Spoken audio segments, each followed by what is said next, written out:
Entah mengapa para petinggi-petinggi Malaysia masih saja menggaungkan sebuah kemelayuan atau meninggikan kemelayuan, sama sekali tidak memikirkan rakyat yang lainnya, yang bukan berasal dari kaum Melayu.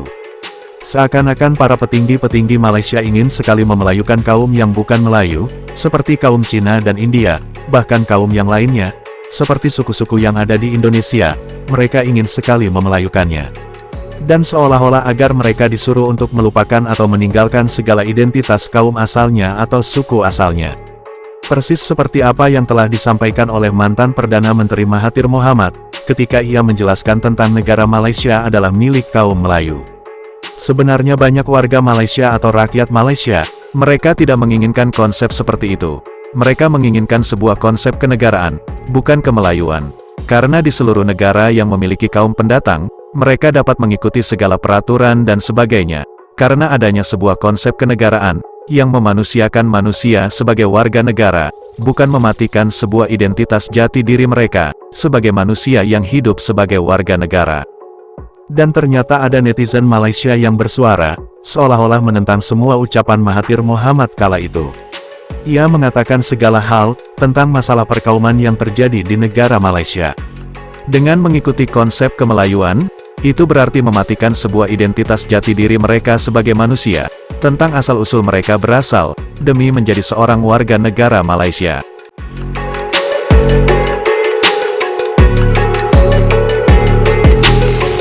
Sabah Sarawak bukan tanah Melayu. Sabah Sarawak adalah tanah orang Sarawak. Tanah orang Sabah. Sebenarnya Malaysia ada tanah orang Malaysia. Sebab apa? Saya kata, kita bukan tanah orang Melayu, kita tanah orang Sarawak. Sarawak ini terdiri daripada pelbagai bangsa, pelbagai agama. Kita tak boleh klaim ini tanah Melayu, tanah Iban, tanah Cina, tanah India, tak boleh. Ini tanah rakyat Malaysia. Selagi mana kita pegang IC, kita boleh beli geran, maka ini adalah tanah kita. Kalau kita mula diskriminasikan bangsa, kalau kita kena serang, kita bukan Melayu yang mempertahankan kita tau. Kita kena panggil Cina, India, Iban, Bidayuh, Kalazan, Kenyah. Semua kena tolong pertahankan. Masa tu baru kita cakap, masihlah kita bersatu jadi rakyat Malaysia. Masa tu baru nak cerita pasal Malaysia, Melayu jangan pergi. Tapi kita macam tu. Ini tanah rakyat Malaysia. Jangan kita diskriminasikan kaum. Ya, kita ada hak. Melayu ada hak, Cina ada hak, India ada hak. Semua ada hak masing-masing. Tetapi jangan kerana hak itu, kita menindas hak dan keperluan orang lain, bangsa lain. Sampai anak Cina takut nak pergi sekolah, anak India takut nak pergi sekolah, hanya kerana dia berbangsa lain. Manusia tak pernah minta Tuhan lahir jadi Cina, jadi India, jadi Melayu tu. Dia dilahirkan Tuhan tu jadikan demikian. Nasib baik kita dilahirkan jadi orang Melayu. Bagaimana kalau kita dilahirkan di kalangan kaum Cina, kaum India? Kita nak kata apa masa tu? Nak nyalahkan Tuhan? Sebab itu Al-Quran sebut bahawa kita ni Tuhan jadikan kita berkaum-kaum. Atas tujuan apa? Lita'arafu, untuk kita berkenalan di antara sama. Tujuan apa berkenalan? Kita ada kekuatan, ada kelemahan masing-masing. Kita ada kelebihan, ada kekurangan kita masing-masing. Kita gunakan kelebihan dan kekurangan tersebut untuk advantage kita, untuk keperluan kita, untuk diri kita sendiri. Okey, panjang cerita kita dalam hal itu. Saya marah sangat bila kata-kata ini tanah Melayu. Ini bukan tanah Melayu, ini tanah Malaysia. Cerita tanah Melayu itu dah habis bila merdeka. Dia kata, dia orang pendatang. Itu pendatang. Nenek saya datang daripada China, betul. Atuk moyang saya datang daripada China, betul. Tapi bila moyang saya datang ke Malaysia, the moment dua generasi kedua, generasi kita, generasi keempat, kita orang tak boleh balik China. Walaupun saya ada lagi saudara dekat China, tapi saya tak boleh balik ke China lagi. Yalah, bapak saya Melayu, mak saya Cina. So what? So what? Akhirnya saya percaya 100 years from now, 50, kalau Malaysia ni masih wujud 100-200 tahun, mungkin kita tak ada bangsa lagi dah. Siapa boleh mengaku dia pure Melayu? Pure Melayu datang daripada Riau. Siapa datang daripada Johor bukan Melayu. Siapa mamak dekat Penang tu, yang muka mamak tu, Mahathir tu bukan Melayu. Bapak dia naik kapal daripada India. Tapi adakah kerana bapak dia naik kapal daripada India, kita kata, kau bukan Melayu? Dia tetap bangsa dia. Kita kata kau beragama Islam, kita recognize IC kau Melayu, tetapi kita tak gunakan bangsa dia untuk kita nak menindas dia. Kita ambil manusia atas dasar kapasiti dia sebagai manusia. Kalau buat salah, dia manusia dia salah, bukan Cina yang buat salah. Manusia buat salah. Apa Melayu tak ada buat salah? Menipu, apa Melayu tak pernah menipu? Kan? Apa Melayu, Cina tak ada yang baik?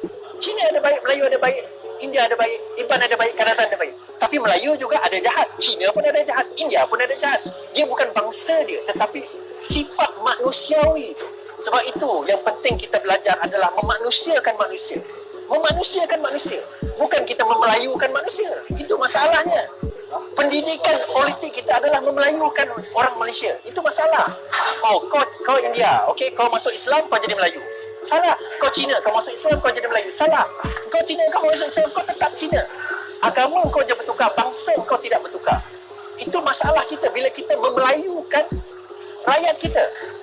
Kita memelayukan rakyat kita, bukan memelayukan rakyat kita. Kita memanusiakan rakyat kita. Bila kita memanusiakan rakyat kita, baru kita faham bahawa anak Cina, anak Melayu, anak Iban, anak India, anak Kadazan, semuanya adalah anak kita. Yang ditindas itu, kalau dia pegang IC Malaysia,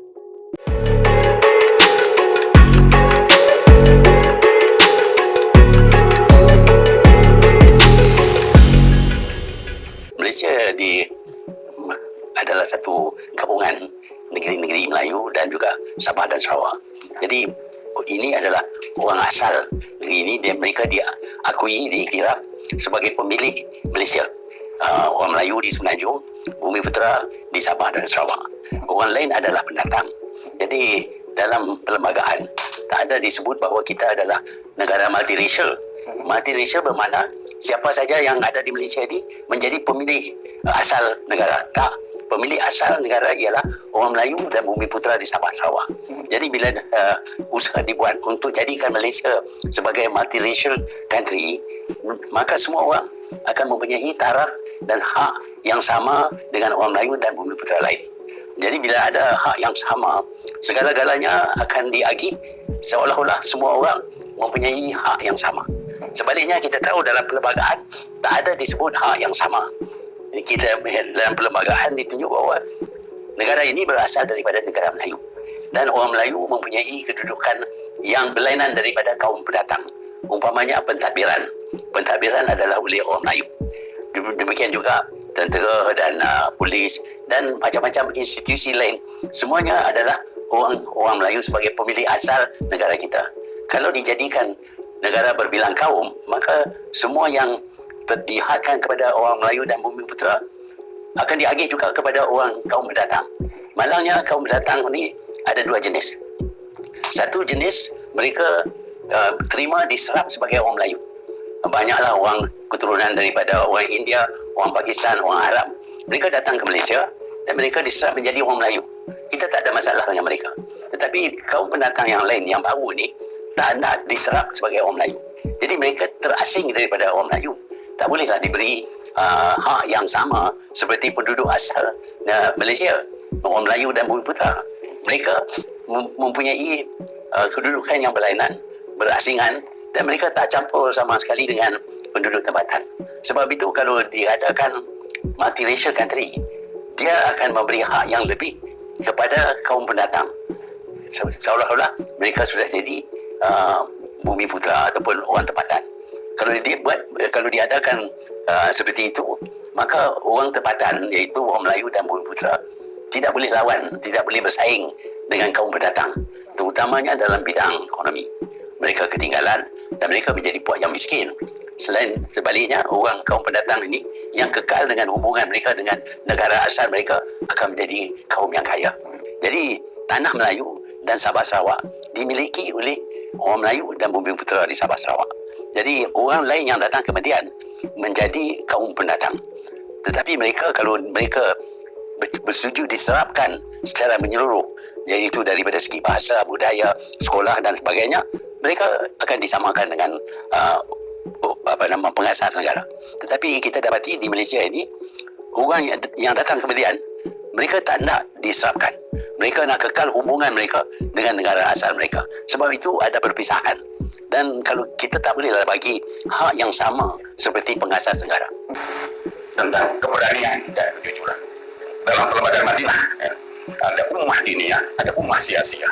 Yang namanya ummah sia-sia meliputi semua, inklusif. Jadi kalau bangsa Malaysia itu, kita bina dengan acuan ummah sia-sia seperti dalam perlembagaan Madinah, apa masalahnya? Dan kewarganegaraan negara Madinah itu terkait dengan lokasi geografis tertentu. Ummah diniyah itu lebih luas, meliputi mereka yang di luar Madinah. Tapi ummah sia-sia dalam perlembagaan Madinah terbatas kepada mereka yang tinggal di Madinah saja, termasuk orang Islam. Umat Islam yang di luar Madinah tidak diliputi oleh konsep ummah sia-sia itu. Ketika itu ada orang Islam yang tidak ikut hijrah, orang Islam yang tinggal di Makkah, mereka tidak termasuk, tidak diliputi oleh konsep ummah sia-sia Madaniyah ini.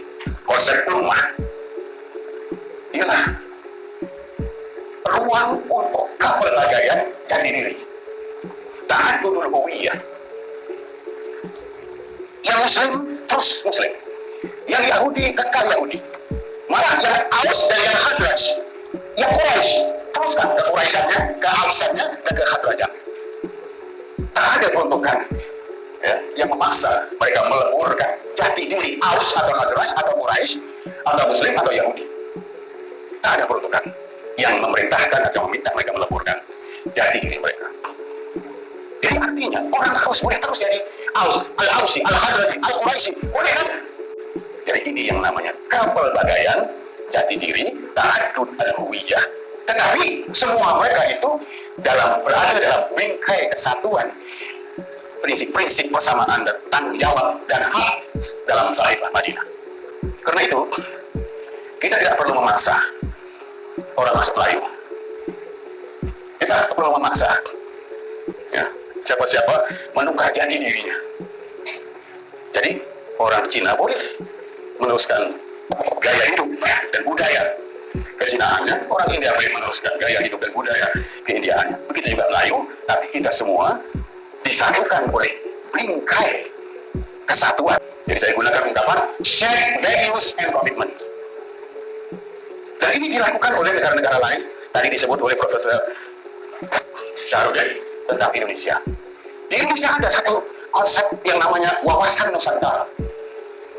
Ya, wawasan Nusantara ini adalah shared values and commitment yang menyatukan ribuan pulau dan ribuan etnik Indonesia yang mereka ungkapkan dengan Bhinneka Tunggal Ika. Kepelbagaian dalam bingkai kesatuan. Al-tanawwu fi itaril wahdah. Impian bangsa Malaysia yang saya yakin cuma untuk itu kita harus punya kejujuran, membuat dan meninggalkan unsur-unsur yang mempertajam perkauman.